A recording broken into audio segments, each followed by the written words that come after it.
TorahBox.com pour la diffusion du judaïsme francophone vous retransmet un enseignement du Rav David Pinto. Bonne écoute et bon limoud.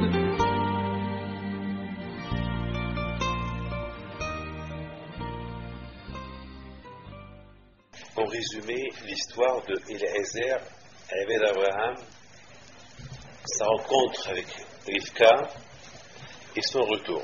Alors ça va nous prendre quelques instants pour expliquer l'histoire, parce que chacun y comprend l'histoire à sa manière. Mais ce que je vais vous dire, c'est après, il y a une grande leçon, un grand moussard à tirer de cette histoire. D'abord, ça commence qu'un homme qui veut se marier, il faut qu'il fasse attention avec qui il veut se marier. On se marie pour la vie. Le mariage, c'est la vie. Le mariage, c'est pas un salon qu'on change, ou une maison qu'on change.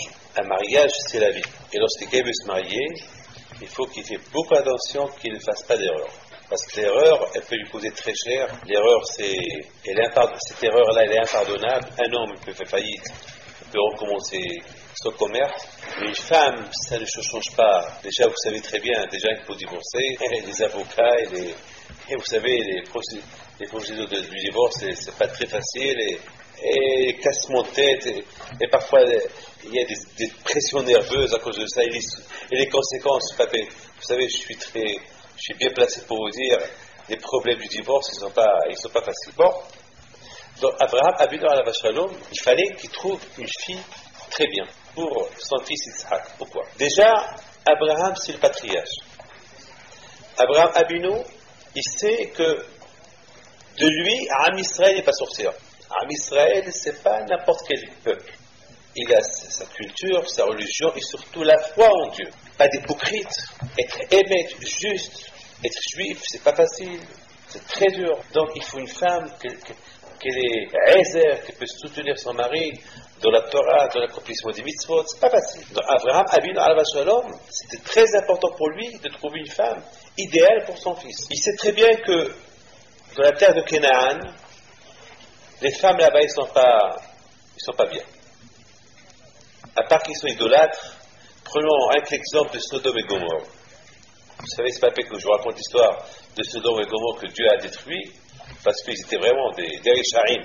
Il n'y avait pas de chesed chez eux, il n'y avait pas de bonté, il n'y avait la débauche, Abodazara, pas de midot, pas de bonnes actions, rien. Donc Abraham, Avinu alav shalom, il ne voulait pas pour sa fille une fille de Canaan. Alors vous allez me poser une question. Et pourtant, il y a beaucoup de gens qui ont fait teshuva grâce à Abraham Avinu.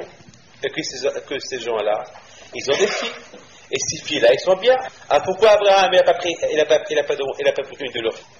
Hein? Oui ou pas? Donc ça, c'est quelque chose qu'on va essayer de comprendre aussi. Pourquoi Abraham Avinu alav shalom, il n'a pas pris une des filles de ses élèves, qu'ils ont fait teshuva. Et là, on va essayer de comprendre. On va essayer d'expliquer ça aussi. Donc, Abraham Avinu, il a demandé à Eliezer d'aller lui chercher une fille pour son fils. Il a dit, tu sais quoi? Tu iras à Haran. Haran, c'est la ville où je suis né. Qu'est-ce qu'il y a de spécial à Haran?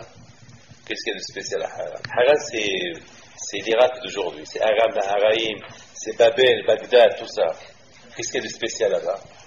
Bon, Abraham Avinu alav shalom, il a dit, tu sais que la différence entre les filles de Haran et les filles de Babel, c'est comme la différence entre les filles de Paris, oui, et les filles d'un village. Vous savez très bien que les filles qui sont dans un village, ils sont un peu polis, ils sont naïfs, ils sont pas en harmonie, ils sont pas malades, c'est des filles de village. Ils sont polis, ils ont des midotes. Bon, peut-être ils peuvent être idolâtres, mais ils ont des bonnes midotes. Mais les filles de Paris, c'est pas les midotes, c'est pas, chacun écrit, il n'y a pas de politesse, c'est rien du tout, c'est ça. Abraham Avinu a dit, au moins les filles de Haran, ils ont la bonté, ils ont un peu de chesed, c'est de ma famille, je les connais. Et les filles de Canaan, il n'y a pas de bonté, il n'y a rien. Bon, ça c'est dit. Et voilà, Eliezer, il dit à Abraham, d'accord. Au départ, Eliezer n'était pas très content parce que lui, il avait une fille. Il a dit à Abraham, j'ai une fille. Tu veux une fille pour ton fils? J'ai une fille. Je te propose ma fille. Et Abraham lui dit non, je ne veux pas de ta fille. Parce que toi aussi, tu es de Canaan. Et moi, je ne veux pas une fille de Canaan pour mon fils. Je veux une fille qui a des bonnes midotes. Ensuite, Abraham, il a dit à Eliezer, maintenant je veux que tu me jures par la Brit Mila. Parce que c'est la première mitzvah qu'il a fait Abraham Abinu. À part toutes les mitzvot qu'Abraham Abinu l'a fait dans sa vie, mais cette mitzvah de Brit Mila, c'est la première mitzvah que Hachem lui a ordonnée. Bon, Abraham Abinu Shalom, il a dit à Eliezer, maintenant que tu as juré, tu peux partir. Il est parti. Eliezer, le même jour, il a eu un Nes, et il est arrivé le soir à Bagdad. Au lieu, vous savez, d'Israël jusqu'à Bagdad, ça prend quelques mois. À l'époque, il n'y avait pas de TGV, il n'y avait pas d'avion, il n'y avait pas de Concorde, il n'y avait rien du tout à l'époque. Il y avait ceux qui voyageaient, ils pouvaient prendre ces chameaux et voyager. Et Eliezer, Eved Abraham, l'esclave d'Abraham, il a prié à Kadosh Baruch Hu, aide-moi afin d'accomplir bien ma mission. Et à Kadosh Baruch Hu, il l'a aidé. Il est parti le même jour et il est arrivé le même jour.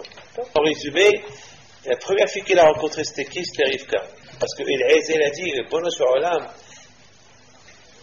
puisque tu m'as aidé aujourd'hui, puisque la terre s'est raccourcie, puisque je suis vite arrivé ici à Bagdad, ici à Haran, alors aide-moi que je rencontre vite cette fille.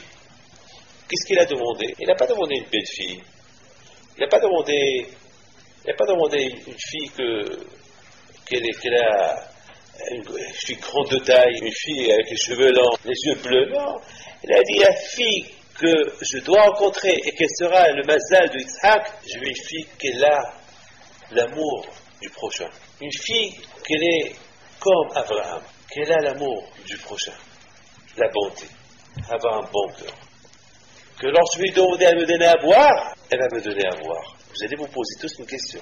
Quelle fille qui va voir l'étranger arriver et que l'étranger va lui dire, je t'en prie, j'ai soif, donne-moi à boire, qu'elle ne va pas lui donner à boire? Est-ce que uniquement à cause de cette demande qu'il a fait, Eliezer, cette fille-là, elle est du mazal du Sahab? Ça peut arriver quelqu'un qui sort dehors et qui voit un monsieur qui lui tend ses mains et lui dit, donne-moi de l'argent. Par exemple, si moi je sors dehors, je lui dis, si je sors dehors et je demande à quelqu'un qui me donne de l'argent, c'est lui Mashiach. Et imaginez-vous, je sors, je dis, je veux voir Mashiach. Alors comment je vais savoir comment je vais, parce qu'on sait que Mashiach se promène. Mashiach il est là, il doit être quelque part, on ne sait pas où qu'il est. Alors je vais dire, j'ai envie de voir Mashiach. Mais où est Mashiach? Alors Kadosh Baruch Hu fait d'une sorte que lorsque je sors dehors, et lorsque la première personne qui sort, qui vient chez moi, et qui je lui donne, et qui je demande, donne-moi 1000 francs. 1000 francs c'est beaucoup, mais donne-moi 10 000 francs. Et qui me donne 10 000 francs, c'est lui Mashiach. Je peux me tromper. Il se peut que la providence ou la nature, elle va faire d'une sorte que dès que je sors dehors, il va passer là-bas un monsieur qui a un bon cœur, qui n'a pas fait de tzedaka depuis longtemps,